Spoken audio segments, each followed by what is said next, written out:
Sounds like the forest is alive out there, though. I know, it's... What about the forest? It's alive out there. Why would you say a forest is alive? Full of trees and living animals. Yeah, animals, like there's trees are alive. owls and critters and... So every time I think I'm completely frightened, someone has to bring up something else that makes me way more frightened. What do you mean? Have you guys ever heard of Aokigahara? I'm sorry? Aokigahara. No, I Is that nope. new anime on Netflix? Well, it sounds like it could be, and I wouldn't be surprised if there's something based on it on Netflix that's coming out right now.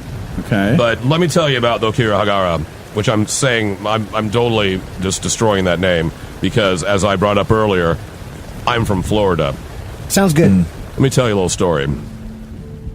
At the base of Mount Fuji is found the Aokigahara, the Sea of Trees, also known as the Suicide Forest. No. Yeah, that's why when you said the forest is alive, I wasn't real happy. Now, this location has become the #1 place for suicide in Japan and #2 in the world. The #1 being the Golden Gate Bridge. I was going to ask, Yep. man, we got the #1 in America? We're #1.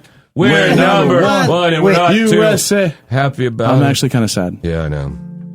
The forest itself is called the Sea of Trees due to the denseness of the vegetation. The trees bend, twist, and intertwine, and the floor is covered in a lattice of roots and vines.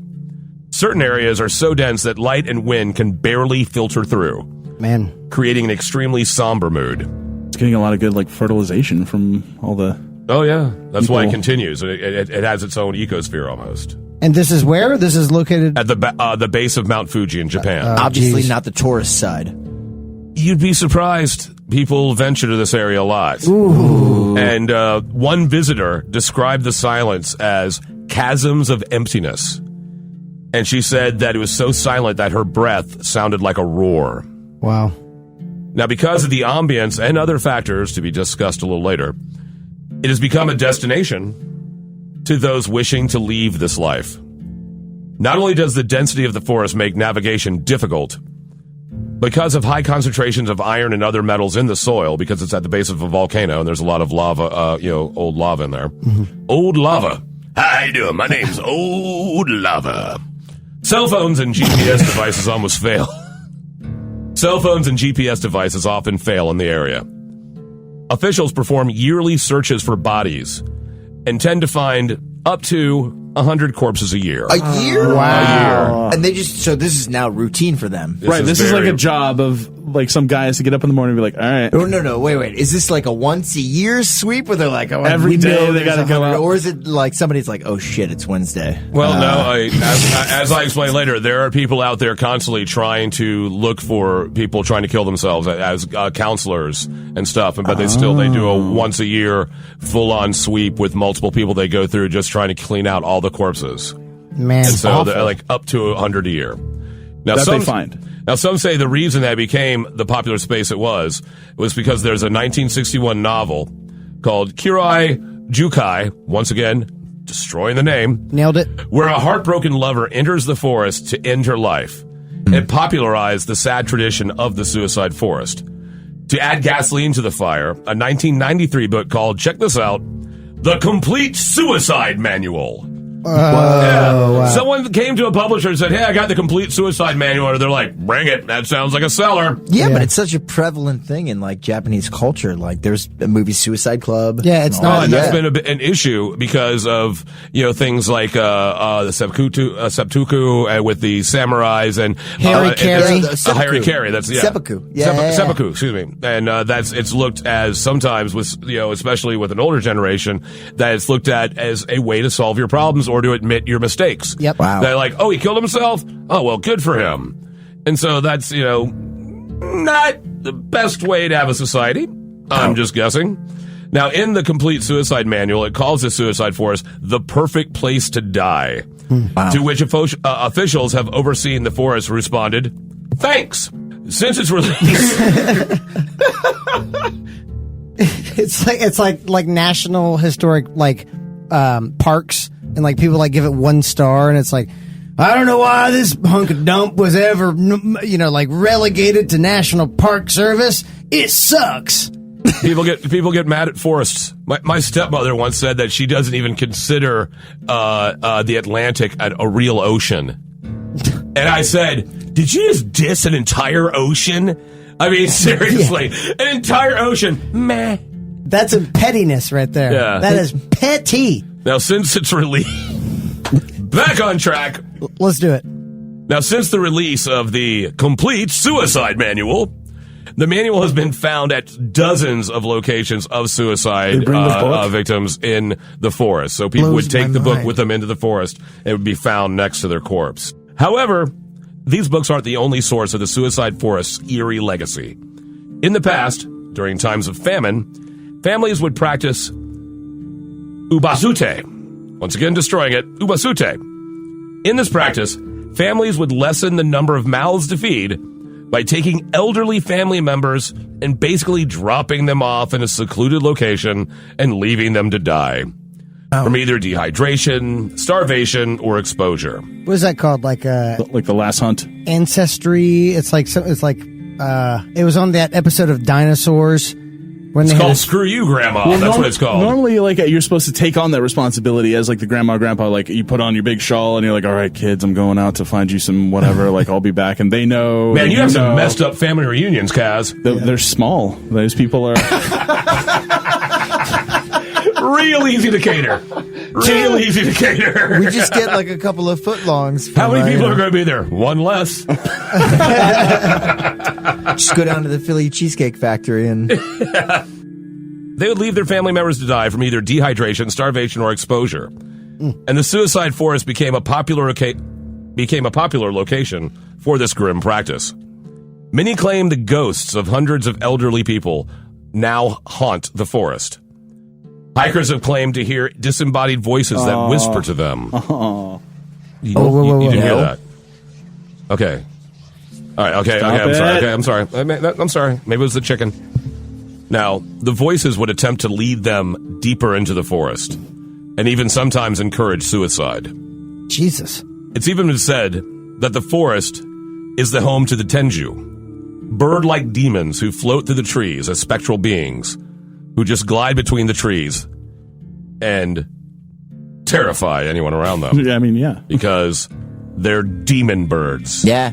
Normally a bird's not so terrifying. Demon birds who glide through trees. Birds are normally... Kaz immediately goes, 1 and 1 is 2. That's a demon bird. He immediately accepted that demon bird is the only plausible outcome. Nope. That's a demon totally. bird. Demon bird. That's a demon bird. Wait, what's going on with that chicken over there? Oh. Every time we said demon bird, it seemed to move a lot more. He is fine. Come on, guys. What'd you name it? Wait, let's watch. Demon bird. Oh, he likes that. I didn't see anything He likes jump. it. Look at him dance. Demon bird. Okay. All right, I saw that time. That's, All right, it's yeah, fine. this is- It's fine. okay, Just leave Rudolfo alone. Okay. All right, let's try to refocus. Let's get through this storm with me telling you all a horrible story about Down, Rudolfo. demons in a forest while we're inside a forest in a tent with no fire. I don't like this. What could go wrong? Now, when people enter the suicide forest and still have doubt, they often will trail a roll of tape behind them so they can find their way out if they decide not to kill themselves. Because of this, park rangers now will have to follow these tape trails throughout the wood. Oh, my God. And sadly, more times than not, at the end of this trail will be a grisly scene. And the number one method of suicide in the forest is hanging, with pills being second. And when they hang themselves, it's not with a thick rope like you'd imagine. It's with a thin twine that they can carry with themselves. But so they'll have to do 12 or more loops around the tree. Fishing wire or something like that? No, thicker than that, like a twine, like a shoestring, Like a jute? But they'll have to do 13, 14 around, and so and you can go on YouTube and you'll see plenty of videos that will keep you awake forever. Because of the reputation of the forest, signs are actually placed throughout the area. And the signs attempt to remind people that their lives are a gift from their parents and to think of their children and families before doing anything rash. That's good. That's positive. Every few yards, you'll see these signs. Not that I vacationed there because I was having a bad weekend or anything. I've got issues! I know. It's okay. Just finish the story, please. There are even phone stations scattered about that link to suicide prevention centers. God, this Rangers is so proactive. patrol the forest looking for people camping. Usually, camping is an indication that they may be having doubts because, if you're going to do it, most people go in and do it. But people will actually go out there and camp and contemplate it for a long time. And this is where you hear the stories of the ghosts coming and speaking to them and hearing the sounds in the forest. Not that we're in a forest, in a tent, in the dark right now. I don't like this. Do you have a phone station nearby, Fritz? No, I don't have any. Wait, check, see if you have phone cell. Do you have service? Do you have service? I got no bars. See, even while researching this, I watched a documentary where they found a man who had been living in the forest for a month off nothing but liquids, just drinking nothing but liquids. Okay.